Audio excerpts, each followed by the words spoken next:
নেতা আমাকে একটা কোনো ভাতা দেয় নাই। যোগ্যতা সব যোগ্যতা কি করতে পারে না, কিন্তু মন যদি তার বড় থাকে সে কি করতে পারবে। পথ একবার দেখা দিল যে আমি আমার ব্যাংক মানে কোনো কিছু নাই, সব কিছু ওপেন করে দিচ্ছে। জাতিটা খুশি, আমি খুশি।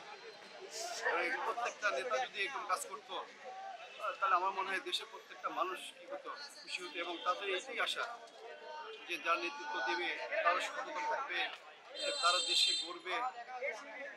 এটা তো মানুষের একটা আশা। আমরা তো এটাই চাই। কারণ আমরা কোনো নেতার কাছে বা কোনো জাতির কাছে আমরা তো এখানে কোনো লোক কেউ কারো কেউ খাবার চায় না, কেউ খাবার চায় না। যারা আসছে কেউ এক প্লেট ভাতও চায় না, কোনো নেতা আমাকে একটা কোনো ভাতও দেয় নাই।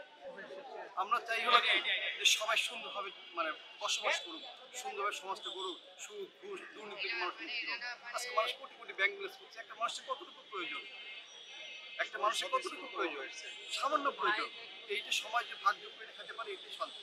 আমি চাই নাহিদের মতো প্রত্যেকটা কি হোক, নেতা হোক, নাহিদের মতো নেতা তৈরি হোক, লিডার হোক। আর লিডার হওয়ার জন্য শুধু একটা মন দরকার, মন দরকার। যোগ্যতা সব যোগ্যতা কি করতে পারে না, কিন্তু মন যদি তার বড় থাকে সে কি করতে পারবে, জাতির সামনে দাঁড়াতে পারবে।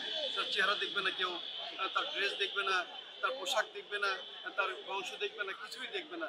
শুধু দেখবে কি তার একটা মন, তার মন কি চাচ্ছে। মানুষের মনটা সবচেয়ে বড় জিনিস। আমি চাই প্রত্যেকটা মানুষ তার মনকে পরিবর্তন করুক, তো জাতি পরিবর্তন হয়ে যাবে ইনশাআল্লাহ।